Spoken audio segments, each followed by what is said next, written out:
नमस्कार, बहुत बहुत स्वागत है आपका। मैं हूं आपके साथ ऋतु ज्ञानवानी। मध्य प्रदेश में पुलिस के नए मुखिया को लेकर कवायद अब तेज हो चुकी है। जी हां, हफ्ते भर में तय हो सकता है नए डीजीपी का नाम। इसी महीने 30 नवंबर को रिटायर हो रहे हैं मौजूदा डीजीपी सुधीर कुमार सक्सेना। नए डीजीपी को लेकर प्रदेश और केंद्र के बीच अफसरों के नाम पर मंथन लगातार जारी है। आपको बता दें कि प्रदेश सरकार ने डीपीओटी को 9 नामों का पैनल भेज दिया है।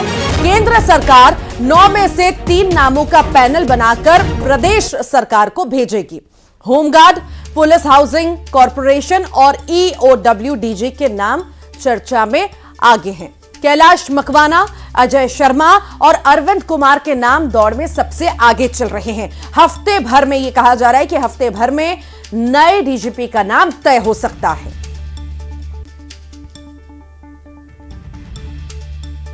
तो प्रदेश पुलिस के नए मुखिया को लेकर कवायद अब तेज हो चुकी है और ऐसा कहा जा रहा है कि हफ्ते भर में नए डीजीपी का नाम का ऐलान हो सकता है। नाम जल्द तय होगा। यह भी जानकारी आपको दें कि इसी महीने 30 नवंबर को रिटायर हो रहे हैं मौजूदा डीजीपी।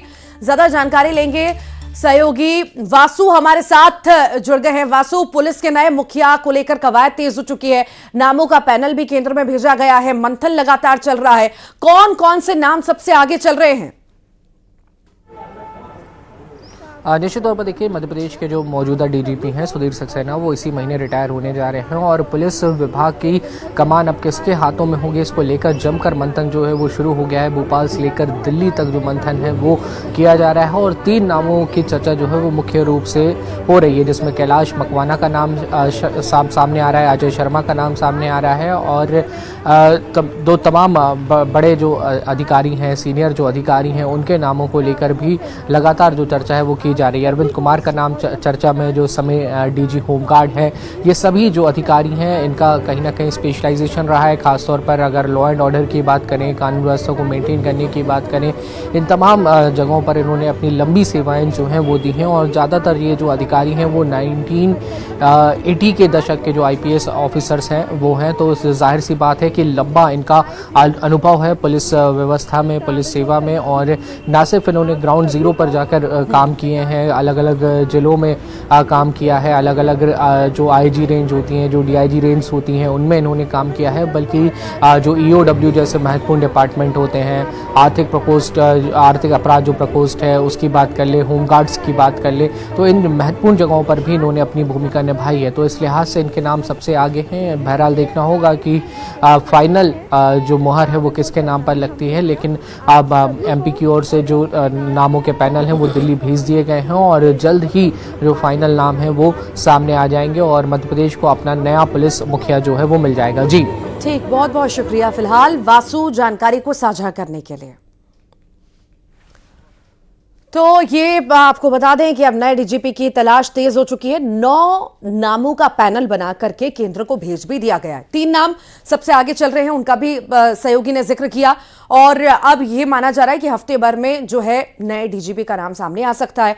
दरअसल जो मौजूदा डीजीपी हैं उनका कार्यकाल जो है 30 नवंबर को खत्म हो रहा है और उसके बाद नए डीजीपी नियुक्त किए जाएंगे। इसी को लेकर के लगातार चर्चाएं चल रही हैं। 9 नामों का पैनल भेज दिया गया है केंद्र में, 3 के नाम सबसे आगे चल रहे हैं और यह भी माना जा रहा है कि हफ्ते भर के अंदर जो है नाम तय कर लिया जाएगा। तो रेस में 3 नाम हैं। अब 3 में से कौन फाइनल होता है या 9 में से किसको फाइनल किया जाता है, ये देखना बहुत महत्वपूर्ण होगा।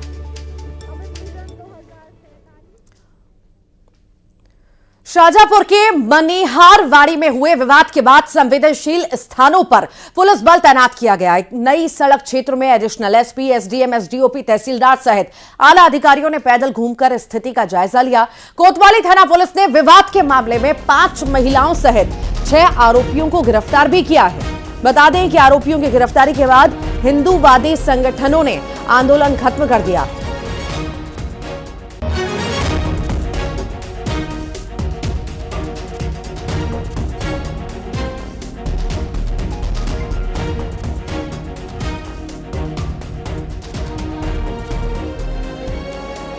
और ज्यादा जानकारी लेंगे सहयोगी सुनील हंचोरी हमारे साथ जुड़ गए हैं। सुनील, 3 दिन से हम देख रहे हैं कैसी स्थिति बनी हुई है और लगातार विवाद की स्थिति उत्पन्न हो रही थी। इंतजार किया जा रहा था कि कब आखिर वहां पर शांति होगी।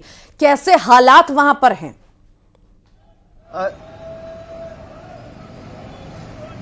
ऋतु, देखिए, जिस तरीके से रात को ये विवाद हुआ था उसके बाद जमकर बवाल मचा था और हिंदुवादी संगठन के कार्यकर्ताओं ने अचानक से बाजार बंद करवा दिए थे और जो शहर का ट्रैफिक पॉइंट चौराहा है वहाँ पर चक्का जाम कर दिया था और शहरी हाईवे पूरी तरीके से बंद कर दिया था। उसके बाद मौके पर तमाम पुलिस और प्रशासन के आलाधिकारी मौके पर पहुंचे थे, स्थानीय विधायक भी मौके पर पहुंचे थे।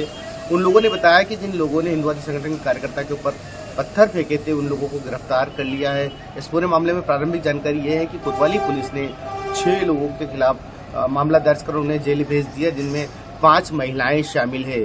दरअसल जो शहर का मनिहारवाड़ी इलाका है वहां पर रहने वाले एक परिवार का, एक पड़ोस के परिवार के साथ ये पूरा विवाद था। हिंदुवादी संगठन के कार्यकर्ताओं का ये आरोप है कि हिंदू परिवार को आसपास के मुस्लिम परिवार के लोग प्रताड़ित और परेशान कर रहे हैं ताकि वो यहाँ से अपना मकान छोड़कर चले जाए, ऐसा उनका आरोप था। इस पूरे विवाद को लेकर हिंदू जागरण मंच के कार्यकर्ता वहां पर पहुंचे थे। इसी दौरान उनका मुस्लिम परिवार के साथ विवाद हो गया और उसके बाद इस विवाद ने इतना बड़ा रूप लिया कि ये पूरा हंगामा देखने को मिला। हालांकि राहत की बात यह है कि स्थिति तुरंत नियंत्रण में आ गई और जो रात को हिंदुवादी संगठन के कार्यकर्ताओं ने आंदोलन किया था उसे समाप्त कर दिया। पुलिस ने भी कार्रवाई करते हुए आरोपी को गिरफ्तार कर लिया। शाहजहांपुर में फिलहाल पूरी तरीके से शांति है, लेकिन संवेदनशील स्थानों पर फिर भी पुलिस बल की तैनाती है। ठीक, बहुत बहुत शुक्रिया फिलहाल जानकारी को साझा करने के लिए। और इसी बीच बड़ी खबर भोपाल से है। चरस की बड़ी खेप बरामद की गई है। 2 पुरुष, 1 महिला तस्कर भी गिरफ्तार हुए हैं। यह भी जानकारी दी आपको कि तस्करों से 8 किलो से ज्यादा का चरस बरामद किया गया है। 8 करोड़ से ज्यादा इसकी कीमत भी बताई जा रही है। फिलहाल तस्करों से पूछताछ में क्राइम ब्रांच की टीम जुटी है।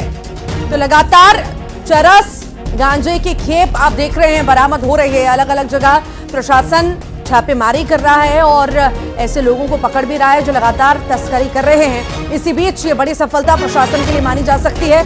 8 किलो से ज्यादा का चरस बरामद किया गया। 8 करोड़ से ज्यादा की कीमत भी बताई जा रही है और साथ ही साथ तस्करों की गिरफ्तारी भी हुई है। अब तमाम पहलुओं पर पूछताछ इनसे होगी।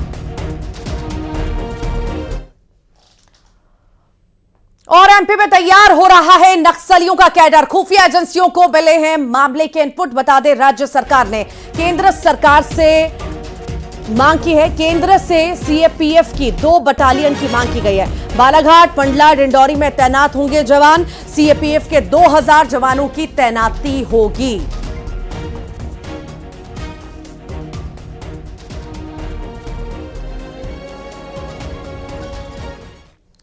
टीकमगढ़ से खबर है, जहां पर नादिया गांव में अतिक्रमण पर बुलडोजर चला है। 82 एकड़ गोचर भूमि पर दबंगों ने कब्जा कर रखा था, जिसके बाद पुलिस प्रशासन ने कार्रवाई की। अवैध कब्जे पर बुलडोजर चलाया। ये तस्वीरें आपके सामने टीकमगढ़ की।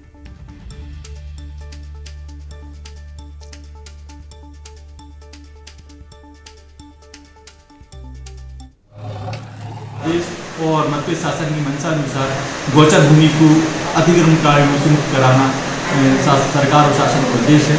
इसी तारतम्य में आज नादिया में करीब 30 से अधिक अतिक्रमणकारियों द्वारा 82 एकड़ भूमि पर कब्जा किए हुए था। आज उसको मौके पर जाकर अतिक्रमणकारियों से मुक्त कराया गया है। 17 लेडी नटवरलाल की है वो कहानी है जिसने एमपी पुलिस के भी होश उड़ा दिए। कहीं आपको तो ऐसा कॉल नहीं आया? हेलो मैं बोल रही हूं, क्यों सरगना का हत्यारा है शातिर हसीनाएं? देखिए एमपी में जामताड़ा।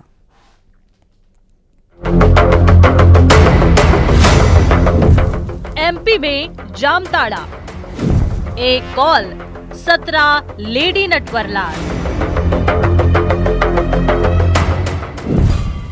मीठी बातों का जाल कितनों को किया कंगाल। 150 कॉल रोजाना चूना था लगाना।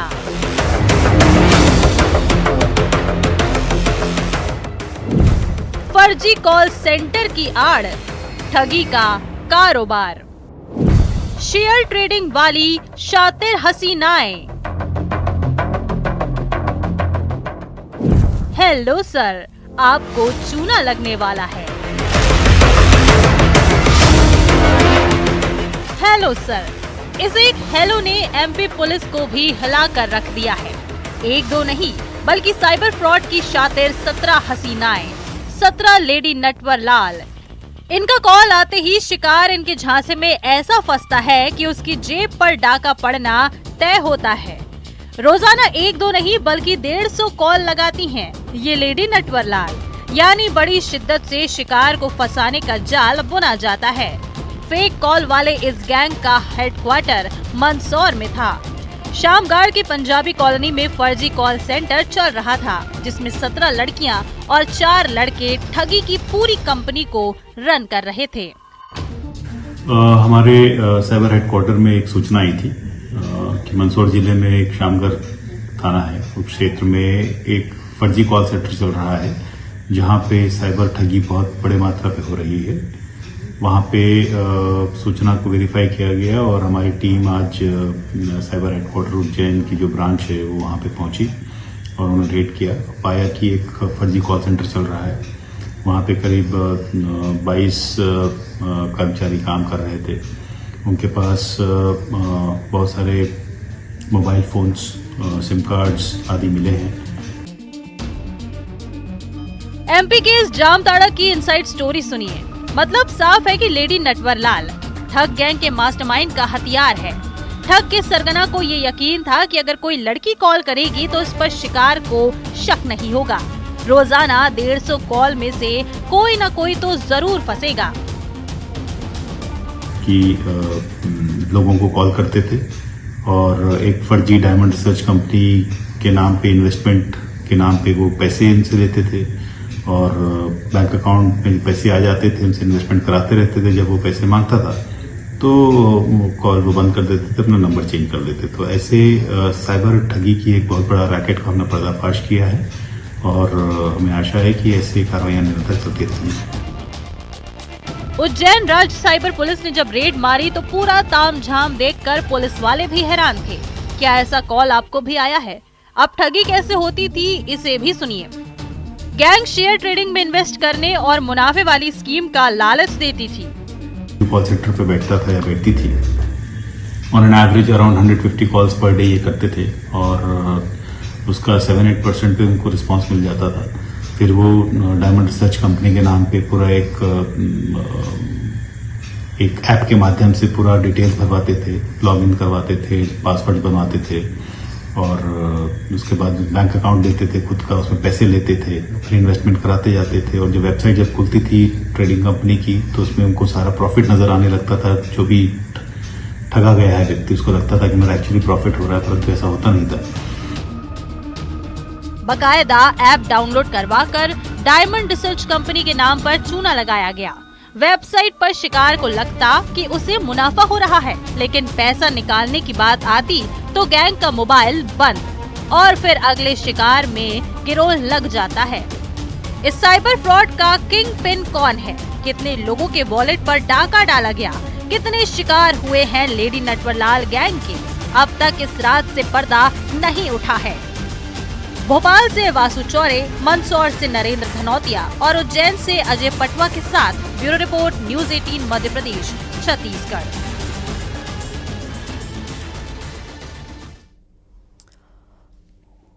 कांकेर के पीजी कॉलेज में भालू दिखने से हड़कंप है। इवनिंग वॉक पर गए लोगों ने वीडियो भी बनाया। भालू का वीडियो वायरल भी अब हो रहा है। रिहायशी इलाके में अक्सर यहां पर भालू देखे जाते हैं और कहीं ना कहीं लोगों में डर का माहौल है।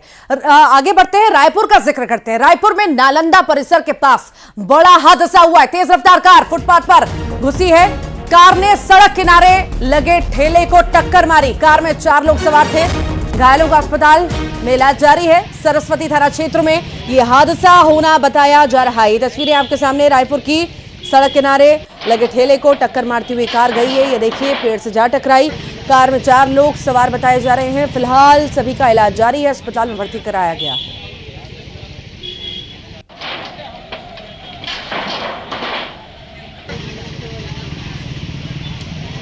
तेज रफ्तार कार पेड़ से जा टकराई है। आसपास ठेले भी लगे हुए थे जिनको भी ठेलों को भी टक्कर मारी गई है। और ये भी आपको जानकारी दें कि 4 लोग गाड़ी में सवार थे, वो भी घायल बताए जा रहे हैं। उनको भी अस्पताल में भर्ती कराया गया है। तेज रफ्तार कार हादसे का शिकार, 4 लोग घायल, अस्पताल में भर्ती। साथ ही साथ कई सारा नुकसान भी। आसपास ठेले लगे हुए थे, दुकानें लगी हुई थी, जिन्हें अपनी चपेट में इस तेज रफ्तार कार ने लिया है। फिलहाल मौके पर पुलिस पहुंच चुकी है, जांच पड़ताल कर रही है कि क्या कारण रहे, क्या शराब पी करके गाड़ी चलाई जा रही थी जिस वजह से हादसे का शिकार ये कार हुई है। राजगढ़ जिला अस्पताल में रिश्वतखोरी पर विधायक भड़क गए हैं। डिलीवरी के लिए रिश्वतखोरी पर विधायक आग बबूला हो गए। समीक्षा बैठक में अधिकारियों को उन्होंने फटकार लगा दी। प्रभारी मंत्री के सामने विधायक अमर सिंह यादव ने अफसरों को खरी खोटी सुना दी। न्यूज 18 ने जिला अस्पताल में वसूली की खबर प्रमुखता से दिखाई थी, जिसके बाद ये तस्वीरें देखने को मिली। एक मौत करी उसने हिमाचलपुर में, वहां से उसको अटैच करा राजगढ़ में, यहाँ 2 मौत कर दी। और हमारे लोगों ने उसके खिलाफ कार्रवाई की बात करी तो पुलिस विभाग ने जाके डंडे दिए। और पैसा बिना डिलीवरी एक भी नहीं करे। उज्जैन में बदमाशों ने जमकर उत्पात मचाया है। कई ठेले और दुकानों में तोड़फोड़ की। इंदिरा नगर चौराहे का ये मामला है। हालांकि क्या कारण रहे, किस बात को लेकर विवाद हुआ जो इस तरह से बदमाशों ने उत्पात मचाया और तोड़फोड़ की है, फिलहाल ये जांच का विषय है। पर तस्वीरें आपके सामने उज्जैन की देखिए, किस तरह से तोड़फोड़ दुकान में की गई है। कई सारा सामान तोड़ दिया गया है। यहाँ पर पुलिस पहुंची है, मामले की जांच पड़ताल कर रही है। ये वीडियो आया है सामने, देखिए। हो सकता है कि किसी पैसे के लेन देन को लेकर ये विवाद शुरू हुआ हो। बदमाशों ने बदमाशी यहाँ पर दिखाई हो, दादागिरी दिखाई हो, रौब झाड़ा हो और पैसे देने से इनकार किया हो, जिस बात पर हो सकता है दुकानदार ने पैसे की मांग की हो और यहीं से विवाद की शुरुआत हुई हो सकता है ऐसा हुआ हो। तो ये तस्वीरें उज्जैन से सामने आई हैं। फिलहाल जांच का ये विषय है, क्या बात रही, क्या विवाद रहा, ये भी स्पष्ट नहीं हो पाया है। पर आप देखिए, किसी गरीब की दुकान, किसी काम करने वाले की दुकान को किस तरह से तहस नहस इन बदमाशों के द्वारा किया गया। बता क्या हुआ? तुम ही चिपक जाओगे।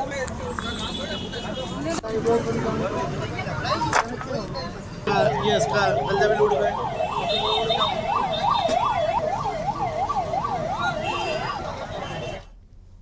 कांकेर के पीजी कॉलेज में भालू दिखने से हड़कंप मच गया। इवनिंग वॉक पर लोग गए थे और इसी दौरान भालू दिखा। लोगों ने वीडियो भी बना लिया। भालू का वीडियो भी खूब वायरल हो रहा है। रिहायशी इलाके में यहां अक्सर भालू आते हैं।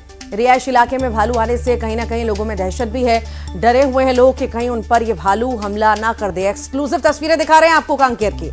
इवनिंग वॉक पर लोग गए थे, इसी दौरान भालू दिखा और लोग डर गए। वीडियो भी बनाया और वीडियो जब सामने आया है तो खूब इसकी चर्चा भी हो रही है। लोग डरे भी हुए हैं। फिलहाल वन विभाग नजर बनाए हुए है।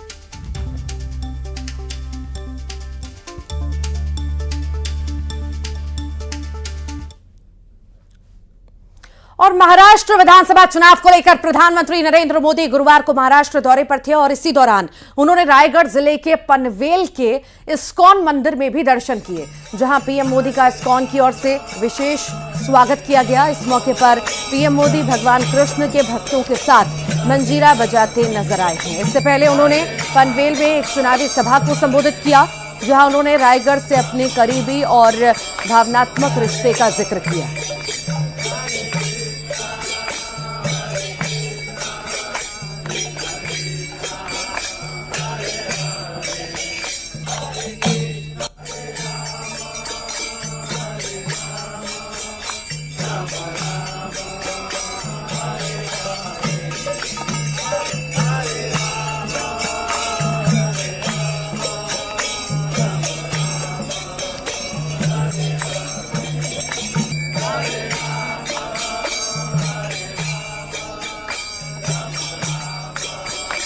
महाराष्ट्र विधानसभा चुनाव को लेकर पीएम मोदी महाराष्ट्र के दौरे पर रहे और इसी दौरान उन्होंने रायगढ़ जिले के पनवेल के इस्कॉन मंदिर में भी दर्शन किए। तस्वीरें आप देख रहे हैं। पीएम मोदी का इस्कॉन की ओर से विशेष स्वागत भी हुआ और साथ ही साथ आपको बताएं, इस खास मौके पर पीएम मोदी भगवान कृष्ण के भक्तों के साथ मंजीरा बजाते हुए भी नजर आए।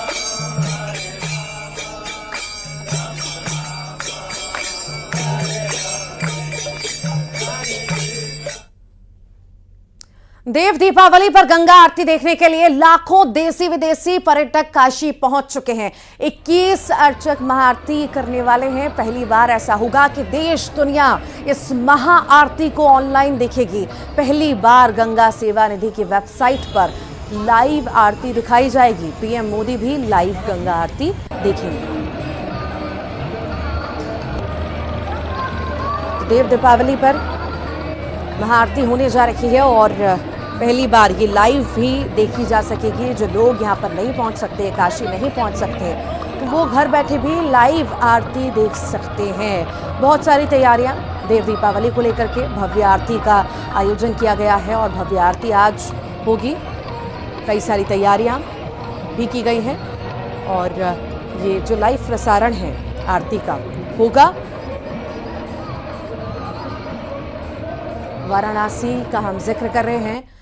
तमाम तैयारियां आज देव दीपावली को लेकर के और बेहद खास आरती, भव्य आरती होने जा रही है और कई सारे भक्त वहां पर पहुंचेंगे हजारों लाखों की संख्या में। साथ ही साथ लाइव भी जो है लोग ये आरती को देख सकेंगे।